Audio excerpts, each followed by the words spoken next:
মধ্যে গর্দানের মধ্যে যখন আল্লাহর রাসূল ইশারা করলেন, মুহূর্তের ভিতরে রুকানা মাটির মধ্যে গড়ায়া পড়ল। পড়ার পরে আবার আল্লাহর রাসূল বললেন, কি রে রুকানা, আমি তো তোমারে ভালো করে ধরিও নাই, মাত্র ইশারা করলাম, কি হলো? রুকানা দীর্ঘক্ষণ পরে তারা পানি দেওয়ার পরে ফিরে আসলো, বলতে লাগলো, ও মুহাম্মদ, কারণ দেখবেন কাফের মুশরিক যারা আছে তাদের জবানের কম জোরে কন্যা ঠিক না বেটি?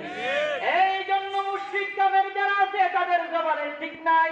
আর মুমিন দাবি করে, মুসলমান দাবি করে একদল আছে মুনাফিক, তাদের জবানেরও ঠিক নাই। দেখবেন সকালবেলা এক কথা বলে, বিকালে আর একটা কয়, আছে না নাই? আর জোরে কই না, আছে না নাই?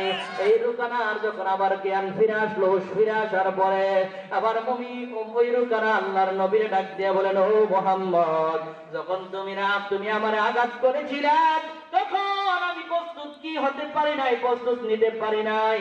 এই প্রস্তুতি গ্রহণ না করার কারণে তোমার সাথে পারি নাই। আবার তোমার সাথে লড়াই হবে, জোরে বলুন না আল্লাহু আকবার। আল্লাহ নবী বললেন, ঠিক আছে চলো। জোরে বলুন সুবহানাল্লাহ। চলবেন ইনশাআল্লাহ? চলবেন?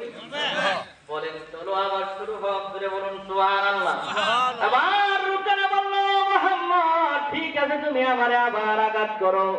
আল্লাহর নবী বললেন, না রে রুকানা, আমি আগে তোমারে আঘাত করতে পারি না, কারণ তুমি আমারে আগে আঘাত করার কারণে আমি জবাব দিয়েছি। আবার আঘাত করো, তারপরে আমি তার পাল্টা জবাব দিব, জোরে বলুন না সুবহানাল্লাহ।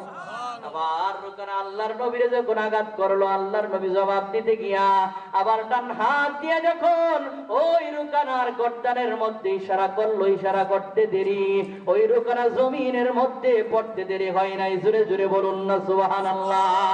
আবার রুকানা যখন আবার জমিনের মধ্যে পড়ে গেল, তার হুঁশ যখন হারায়া ফেললো, বেহুশ হয়ে যাওয়ার পরে দীর্ঘক্ষণ তার সঙ্গের সাথীরা পানি দেওয়ার পরে হুঁশ ফিরে আসার পরে আবার রুকানা বলতে লাগলো, মুহাম্মদ প্রস্তুতি নিতে পারে না, আবার হবে। আল্লাহু আকবার, আল্লাহু আকবার। রাসূল বললেন, ঠিক আছে চলো। সুবহানাল্লাহ, আর জোরে কন্না সুবহানাল্লাহ। আরে রুকানা, ঠিক আছে, আবার শুরু হবে, সমস্যা নাই। এই কথা বলার পরে রুকানাকে বললেন, ঠিক আছে, আবার শুরু করো। রুকানা আবার যখন আমার রাসূলকে আঘাত করলো, আঘাত করার পরে আল্লাহর রাসূল তার জবাব দেওয়ার জন্য আবার যখন রুকানার গার গর্দানের মধ্যে ইশারা করলো, আঘাত করলো, মুহূর্তের ভিতরে রুকানা জমিনের মধ্যে লুটায়া পড়লো।